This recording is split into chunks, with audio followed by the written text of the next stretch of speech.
afternoon, and we would like to welcome you to a special edition of Truth Talk. We are going to give a response, if we can call it that, today to this week's Supreme Court decision to overturn Roe and Casey with the Dobbs case out of Mississippi.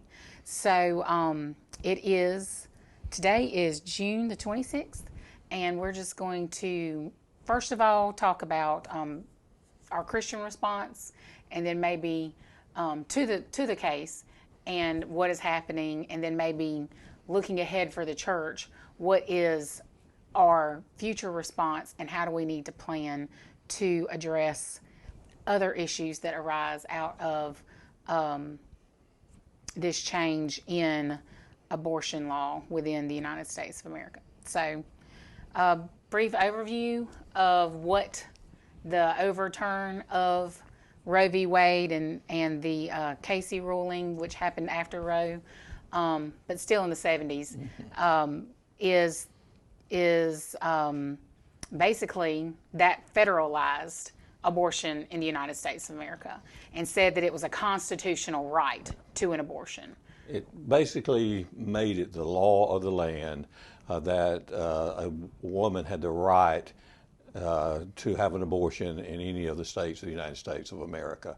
So the courts took on themselves the ability to establish law, which is not in the purview of the courts. The courts are to rule on laws that are made by the legislature and then signed by the executive branch.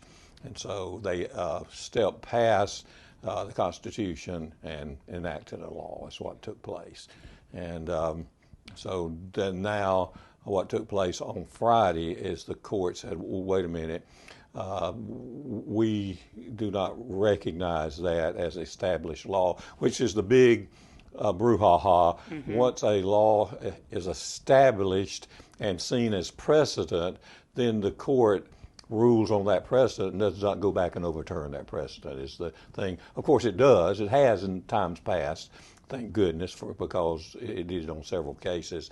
But as a general rule, it does not. Once you have accepted precedent, then you don't go back and overturn that. But in this particular case, the precedent was set upon an unconstitutional establishment of a law, not a legislative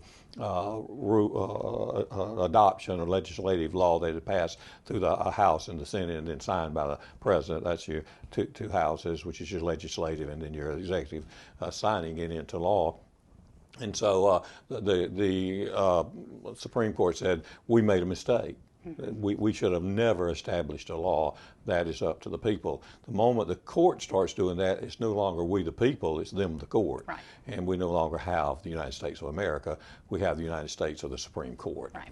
And it's funny, if you go back and read legal articles and legal replies, most lawyers, even judges from the Supreme Court made statements was, well, this is not constitutional, right, but it was what was the right thing to do. Well, that's not what the Supreme Court is there for. That is not how the structure of our nation. If it is the will of the people, the will of the people will vote. It will become a law, and then the law will become the established rule of the land. But they went around the will of the people. That's right, and that's what is so funny to me, the fact that it was not ever constitutional, yet. And then you get into which we'll talk some more, is like, well, then who determines it's the right thing to do? Right. You know, like that's a moral value that it's up to the people to decide, right, and everything. And so it's really crazy to me that, and we've been hampered by a left-leaning court for quite some time. So for 50 years, this was the ruling, and it's because we've never had since that time, we've not had a constitutionally conservative court. Right. So that we're willing to look at the legal constitutionality of the argument and take it up. Now, the pro-life advocates have for years petitioned the court to hear their case, but it's consistently been rejected by courts up until this Casey. When was the Casey case introduced? Last year? Was it last year or the year before? I don't know, It's recently. been recently introduced. In There's Mississippi. lots of courts that it takes time to move its way up. Casey did Dobbs. I mean, not Casey, but Dobbs. Did not take as long to move up through the court system as a lot of cases do. For example, there's a Supreme Court case that we're still waiting to hear the judge's rendering on, which is Judge Kennedy in Washington, not Judge, Coach Kennedy, in Washington. And he was fired. He was a public school teacher and coach, and he was a football coach. And he was fired for after the game was over, at the end of the game, kids were free to go home after locker room meetings and everything. He would go out to the end zone and pray. He was compelled by the Kendricks Brothers film Facing the Giants to be a prayerful coach, and so he would pray. And this was 10 years ago, and it just was presented. The arguments were presented in this past year for this case. So it typically takes a very long time for things to move up through the court system and be before the judge, and that's where God's timing is sovereign. You know, the court system, rightfully so, is a slow system, and the cases will come up. The Kennedy case has already been up and sent back down and said, look, actually the judges says go back down and do this to it. They gave them instructions on what needed to be done and then bring it back to us. And so we're anticipating a good decision on that because the judges says this is what needs to be done to the case before it comes back before us. So the judges see these cases, do things to them, and they come back through the system. So. And these things don't just happen by, I mean, there are very conservative, mostly Christian-based legal counsels out there working hard on behalf of constitutional law and biblical law. These are firms that, like Alliance Defending Freedom, is Liberty Counsel, and there's one more that argued a case this year before the Supreme Court, and I can't remember what it is, but these are Christian worldview law firms that look for cases that have a solid argument, because you don't want to waste the limited resources that you have because most of the time these cases are taken on pro bono, so they're not charging like these individuals who are being sued or who are suing or petitioning to do that. So they are going out there and taking it. So they do have to look for a strong case. But it is an active ministry that we as the church need to be aware of and be supportive of, because that's another thing that took a while, because they had to build this network of legal systems. They had to build the cases and the people and look for the cases. So they defended a lot of people before the right cases came along. I remember years ago, I went to some of the workshops for some of these networks getting started and everything, and I mean, that was 40 years ago, as they were just being. So all that had to take place to work its way. So when the right synergy got there, so we finally got some conservative judges that would look at the Constitution. And when I say that, I don't expect the judges to overlook the Constitution if a person that is religious brings a non-constitutional matter up. I expect them to rule constitutionally. Right. So, that's what we want. We want the person to look, the judge to look and rule based upon our Constitution. And that's what it should stand on, no matter who brings it before, the circumstance before it. Because without a doubt, our country was founded on a biblical worldview, which is why it is, for the Christian, it's very difficult to separate the argument of for life from it being a purely secular constitutionality of the law versus a moral law. So I think one thing that has bothered me by a lot of Christians that I have seen responding to this, whether it's on social media or in group chat, or whatnot, in one-on-one conversations or through the media or whatnot, is how they're like, well, I mean, there's been some just equivocating on the part of some, not all, people who are saying, well, I don't really want to get into questioning women's health care. Abortion is not women's health care. Correct. And I think we need to be very clear that abortion is not a health care issue. Right. 99% of abortions are a contraceptive issue. Right. And is used as a means to terminate an unwanted and unplanned for pregnancy. Because I wanted to do what I wanted to do when I wanted to do it. Mm-hmm. And that's a good. I think we want to go down that trail some, but let's back way back and look at how we got there at all. And that is, it's not the whole issue really was not about women's rights so much, or about abortion.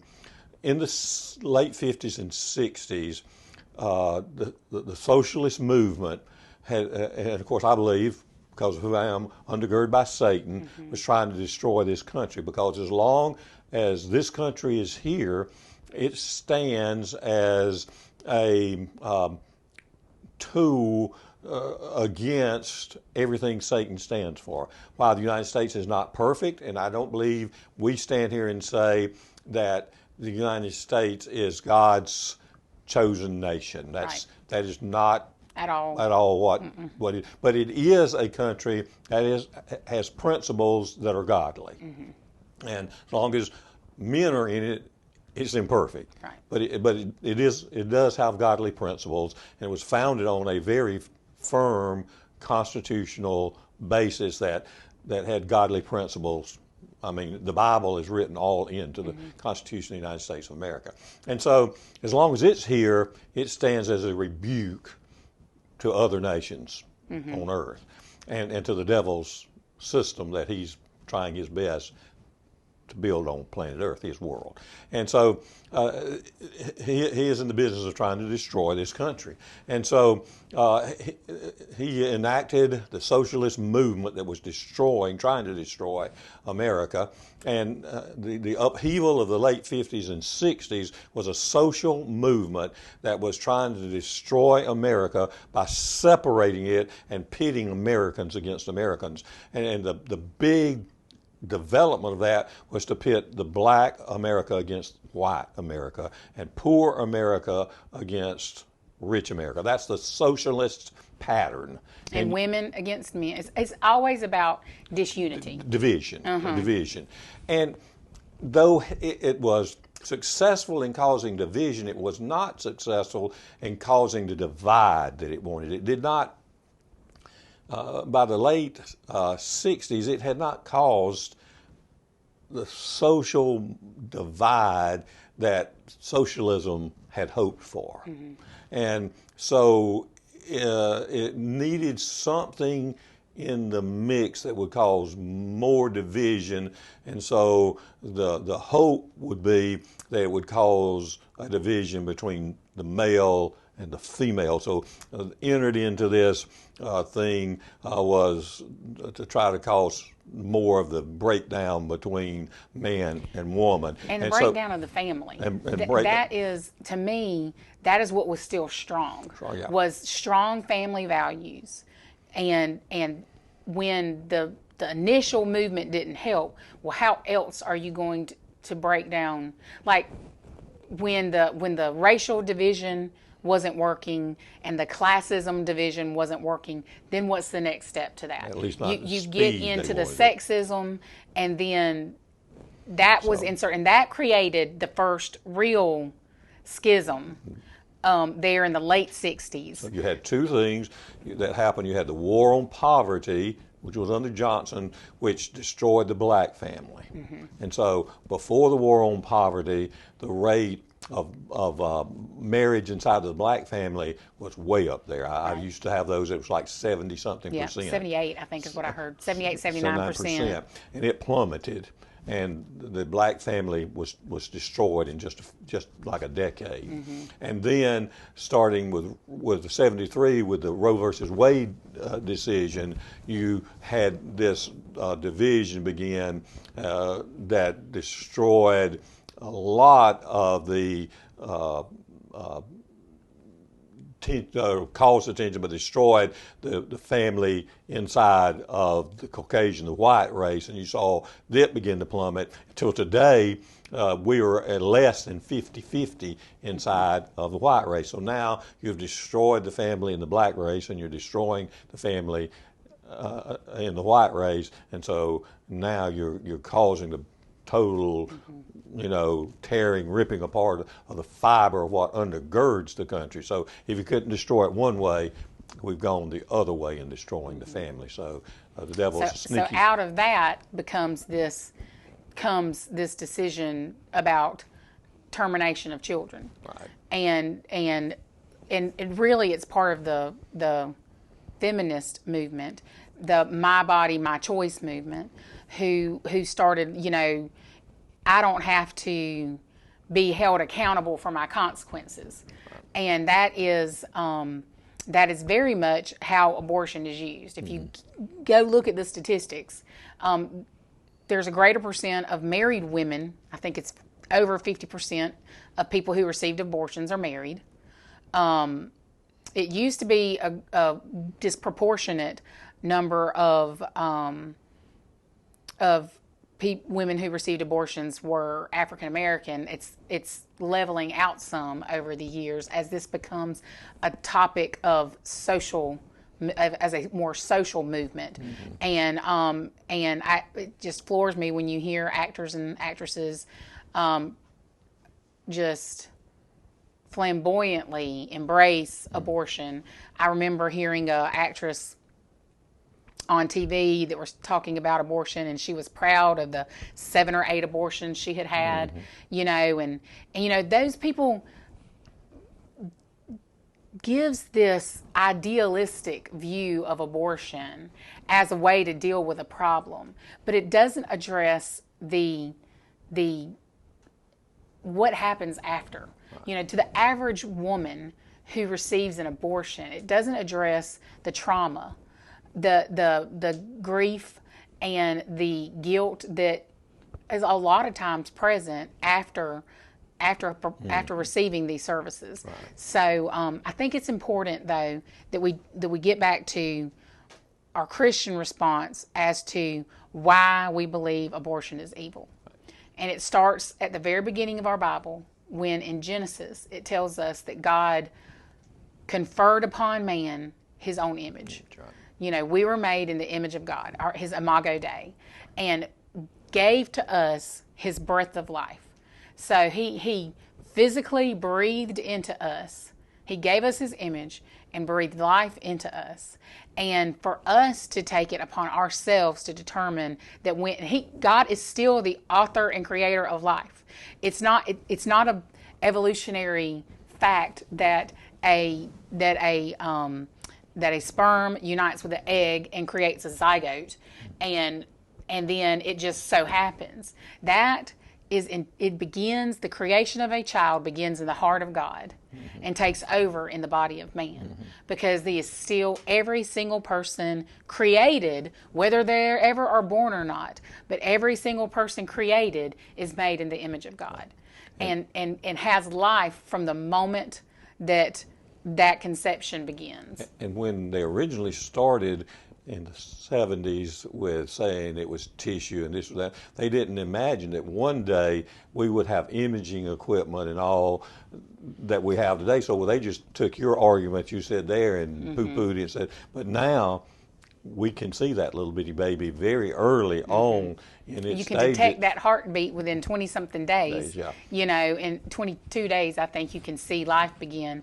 But still, what is there to terminate if there's nothing there? See, you take it back all your scientific and everything. What are you getting rid of if there's nothing there? It's life. Right. It is a living, growing being. And they want to cloud the proponents of abortion want to cloud the issue with noise that talks about, oh, well, it doesn't have it doesn't have its inherent ability to understand this or that. It doesn't matter. You know, it is alive. Right. And science itself can be used to defend against those arguments. It can, the growing child can feel pain. It can respond to external stimulant. Nowadays, they can actually do surgery. That's right. On that infant In child in the womb. So they make the arguments about, so this is my body, it's my choice. Well, no, it's not your body. It's another body inside of you, but it's not your body, because that body has its own DNA. That body has its own fingerprints. That body has its own working system. It needs its own sustenance. It has its own digestive system. It operates. So they say, yeah, but it can't operate by itself. It needs help. Well, that's true, but that doesn't mean that you have the right to extinguish that life just because it needs your help to operate. That same body that has its fingerprints, its DNA, its own brain, its own eyes, its own same feet, that needs your help, guess what? 12 months from now, after that child's born, it's going to be outside the womb, and it's going to have fingerprints, it's going to have its DNA, it's going to have its own, but it's going to need your help still to live, because if you just lay it down out here, that child is not going to be able to operate on its own. You're going to have to still feed it. You're going to have to still look after it. The only difference that's going to happen is it's going to go from here in the womb to outside. Here, outside the womb. That's the only thing that's going to change. Right. It's nothing's going to change itself where it is. Yeah, that's not an argument that is going to be successful. To me, for abortion rights. No. We have to consider, as a Christian, your main argument is going to be based on our moral values. And for me, if you're not a Christian, what are you basing your argument on? Where's the morality component for the non-Christian? Right. There are no moral values outside of an authority. So why should I let you live? Exactly. If a train is coming at me full speed and I push you in front of that train, or either we're tied together and I pull you over to save my life, is that a moral argument? I mean, that is the argument. So you have to be really careful, because if your argument is not based on an authoritative reasoning, and for us it's a biblical worldview, in the fact that God gave us life and we are to use this life to worship Him and to bring about His plan, then everything else is noise. Yes. So while it might be good that you have this moral value, your moral value may change based upon your life circumstances if it's not based on an absolute authority. And I think that's where, for me, why it is so important that your response, even to people who are not Christian, be a Christian response. Right. Because at least yours isn't based upon this innocuous moral value that may change as your circumstances change. It's relative. Yeah. It's That's what humanism is. Yeah. And that's what, postmodernism is, and all these humanistic value systems. If that's true, who's to say Hitler wasn't right? Or Mother Teresa wasn't right? Or whoever. If it's just relative, who says what's right? Right. And so there has to be an authority. So we believe we have good reason to say we know who the authority is. Right. We're not guessing. We're not just hoping we're right. We have good, solid, evidentiary reason to believe we know who the moral authority is. That's right. And, there's a lot of resources out there to help you. A lot of times we have beliefs, but it's very hard for us to put into words and to educate ourselves enough to be able to speak thoughtfully about issues like this, because they are very passionate issues, and but I never want to get into and by argument I don't mean like we're arguing Discussion. together. It's more of a debate style thing. This is what I believe, and you can have your opinion. You know, people can have differing opinions. I believe my opinion is right, but I don't have to put somebody down to assert my opinion. But that's what got us here, because there is no debate about this. That's what got us to 1973. Right. Because you can't have this discussion. There is no discussion that says it's all right to kill another human being. I just mean that you don't have to put somebody down to say my opinion is right.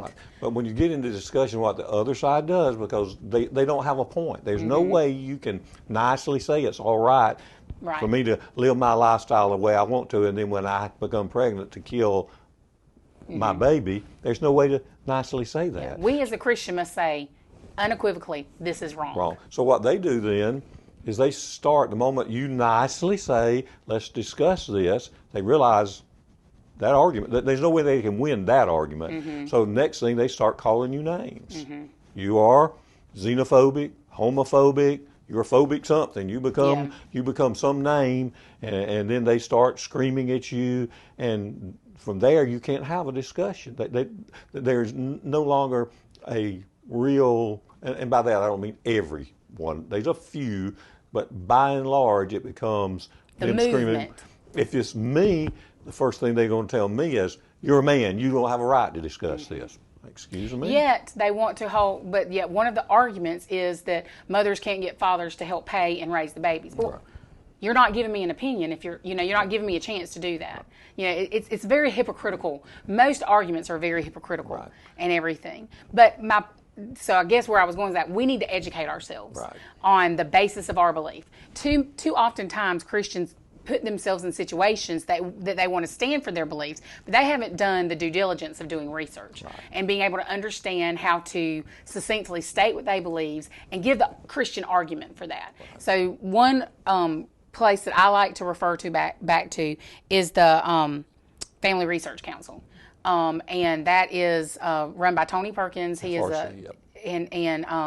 so it's a very, they do a lot of work in Washington. They do a lot of work with lawmakers. They do a lot of work with these religious liberty law firms. And so Family Research Council is almost always going to be someone I revert back to understand. They actually have out a pro-life engagement prayer guide, which I think people need to really go in and look at it. It comes from their Center for Biblical Worldview, and it's a very thoughtful prayer guide. It's 3 pages long, and I think that is a good resource for the Christian who, as we transition into our next topic, who needs to prayerfully decide, how do we move forward? Now that the decision has been overturned, now that it's back to the states, what is our job as the church? How do we view life? And we can't just be anti-abortion. We must be pro-life. And we must be pro-whole life. And that means we come alongside people who have a different worldview from us, and we help them in their time of need. The church has been guilty, and I say this to the church at large, not individual churches or individual church members, but we have been guilty of being proponents of life, but doing nothing in the next step. And so this is time for the church. It is the charge for the church to step up and be the hands and feet of Jesus, and come alongside our pregnancy resource centers, and come alongside our foster care organizations, and make sure we take care of those lives, and make sure that we do the job that God has called us to do. He reached out to the marginalized. He held sin accountable. When the woman at the well came to him, he didn't say, "It's okay, your circumstances made you this way." He said, "How many husbands do you have?" And he's not, you know better. I mean, really, he told her, "You know better than that. All this strife that is coming to you is coming because you have all these husbands. You need to go and sin no more." So yes, our job is to hold people accountable, but it's also to come alongside them and tell them how we recover that. And I think that has been a lacking that we have in the church. Our pregnancy resource centers are going to have to really, really work harder. Hopefully, they won't be as many but they may be. We don't know. Well, So if we're there's gonna not as many abortions, there may be more children being born. born that, yeah. That are unplanned for, Right. that are unwanted. Yeah. And so there's going to be the need for adoptive services, for foster care So services. they may have to transition to be more of an adoptive service type, which will be a whole another world to deal with. Right now, our foster care system is overburdened. I heard last week that they were having to rent rooms in hotels to put some of these children. So that's a whole another problem that the church needs to be involved in trying to help, because it's not going to get better. That's going to get worse with what's going on now, and we need to open our eyes and see that, and that's a tremendous opportunity for the church to get involved in and minister to. And we really need to start earnestly building into our culture, prayer around whole life value, and not just being anti-abortion, but being whole life valued. Yep. We need to make sure. I mean, we're able to say that in a worldview, but do we live it? Yeah. And I think it's important for the church now. It needs to be more than a line in your program. It has to be something you're actually walking out in an everyday working. That's right. Because if not, we have tinkling cymbals, but there's no, it sounds good, but there's no work to it. Right. And we're always challenged. We are not a salvation based on works, but we are a salvation that works. Right. And I think we have to really, and for a long time, we've gotten caught up in just sitting on our hands and woe is me, but now the time has changed. Right. And it's time for us to be what God has called us to be, and that is to reach out to the poor and the weak and the needy, and to draw them unto Him. And we are the way. We are the body of Christ. We're all different body parts, but we are to be used to bring about His glory and His kingdom. And we do that when we take the greatest commandment is love the Lord your God with all your heart, soul, mind, and spirit, and love your neighbor as yourself. And to do that, we must take on this challenge and rise to the occasion. For my lifetime, there's been no spur to action, but this really is a call to action for the church. Yep, I agree. I would encourage you to go and educate yourselves. Use the online resources that are there. Look for ways to work in your community. Here in Southwest Georgia, there are multiple pregnancy resource centers. In Worth County, where we live, we have a pregnancy resource center. Look for ways to support. We have a foster care community here. Look for ways to support these families. Look for ways to support. The first thing you must do is submit yourself to a prayer life about it, and use the resources. Like I said, on this Family Research Channel, there's a prayer guide that will prepare your heart to respond to the call. We need to start now. Laws will start coming into effect pretty soon. And unfortunately, this is not going to ban abortion. No. There are many states in the United States that had laws that were set to enact because of the leak, were set to enact as soon as the Supreme Court ruling came down. I was reading an article just this afternoon that in the state of California, there is no ban on abortion up until full term. So you can be ready to deliver and can still choose abortion. So, and I don't know in what state of mind any lawmaker could put that into the books, but it's there. And there are other, New York is that way, California is there, Illinois. Oregon is there, Illinois. So many of our more liberal states have these already going into effect. So we need to be prayerfully going to the throne of God for those leaders in those states, and for our leaders in our states. If there has been there's many states who have heartbeat laws or conception laws that they've been working on that now is reverting back to that. So we need to the church to be in prayer for those laws. This is a joyous occasion, but it is also a serious occasion, I think, that we don't need to miss this opportunity. That's right. We have, we were talking today, and it's never struck me this way before, but those